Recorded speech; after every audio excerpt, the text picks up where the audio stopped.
दोस्तों, आज मैं आपको एक रहस्यमयी कहानी सुनाता हूँ। चार आने का हिसाब।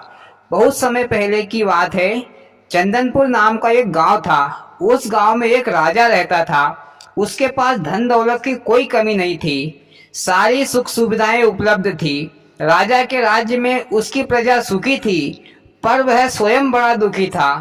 मोदी जी, इतना बड़ा राजा, धन दौलत की कोई कमी नहीं, फिर भला राजा को काहे का दुख, जो स्वयं को दुखी कह रहा है। अरे, आज के समय में किसी के पास इतनी दौलत होती तो वो तो सारी दुनिया में आग लगाने की सोचता। पर भैया, आज और पहले के आदमियों में काफी अंतर था। पहले के लोग दयालु होते थे। राजा दुखी था तो राजा ने दान पुण्य किए, यज्ञ करवाए, ब्राह्मणों से अपने दुख का कारण पूछा, पर कोई भी उचित उत्तर नहीं मिला। फिर एक दिन राजा अपना भेष बदलकर गांव में घूमने निकले। चलते चलते राजा साहब एक किसान के खेत में पहुंचे। वहां राजा ने देखा कि एक किसान फटे पुराने कपड़े पहनकर खेतों में काम कर रहा है और वह थक हार कर एक नीम के पेड़ के नीचे बैठकर भोजन कर रहा था। राजा ने मन में सोचा कि ये किसान काफी दुखी लगता है, तो क्यों नहीं मैं इसकी मदद कर दूं।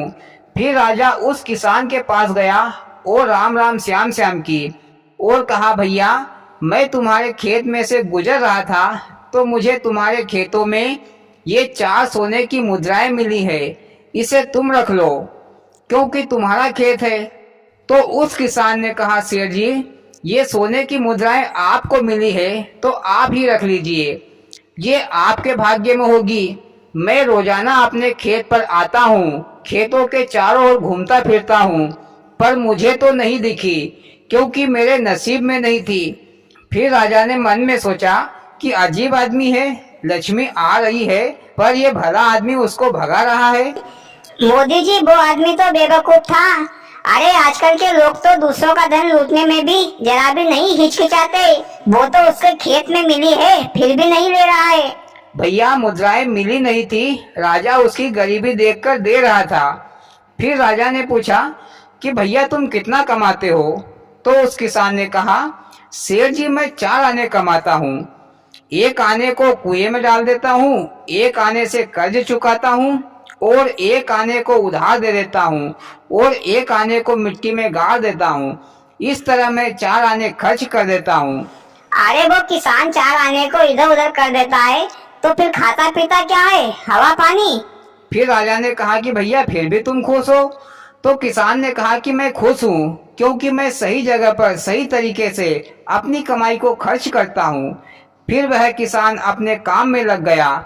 इधर राजा सोचता रह गया कि 4 आने का हिसाब तो बड़ा अजीब बताया, मेरे दिमाग से तो ऊपर चला गया। राजा फिर 4 आने का हिसाब को सोचते सोचते अपने राजमहल वापस आ गया।